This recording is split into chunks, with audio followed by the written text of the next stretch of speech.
I hope continue to my life, and I hope to work with a lot of them again at some point in the future. Absolutely. Well, it's like Ringo Starr always said, you know, there are only 4 Beatles who really understood what it was like to be on the inside looking out, and I think it's the same way with the cast of Harry Potter. Now, for your character, you had one of the, you know, more dramatic arcs because, of course, it was like, oh, he's the comic relief.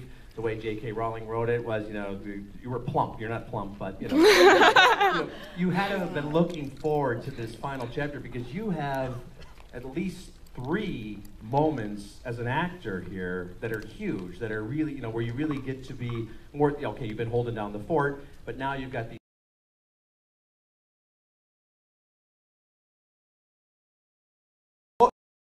with because he's such an amazing character that J.K.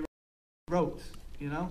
She's taken this shy little boy who was bullied at school and was terrified of his own shadow, and she took him on this amazing, inspiring journey into this hero, and I just feel so honoured to have been allowed to play that over the last 10 years, and particularly in this last film.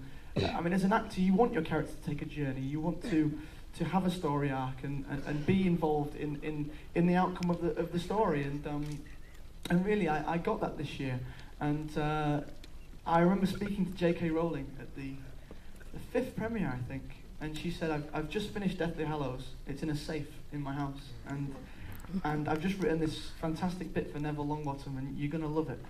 And she wouldn't tell me what it was.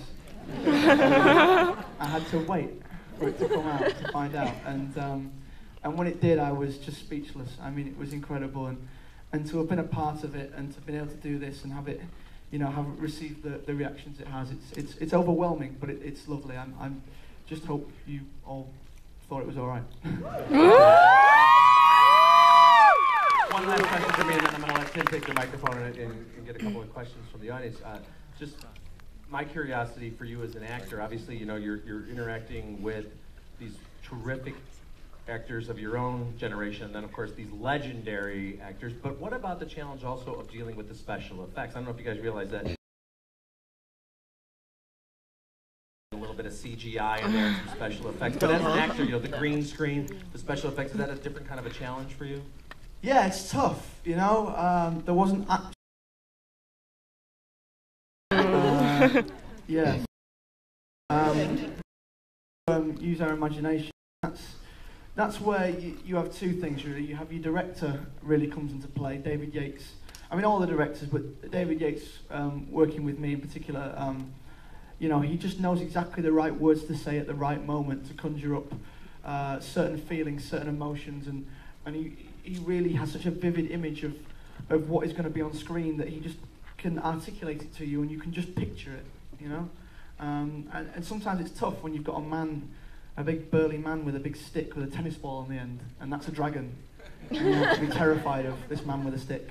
And it's difficult, but that's where a director comes into play. And also, Joe Rowling's writing, you know, it's so rich, and we get to cheat a lot on this movie, because if we ever wonder what Neville would feel, what angle Neville would take, we think, oh, what does this dragon look like? What am I actually being scared of here? We just go back to the books, and it's all written down there for us, and that goes for everyone, you know, for the directors, Steve Clovis, the screenwriter. Everyone just has this little cheat book we can go back to and read, and we couldn't have done it without it, really.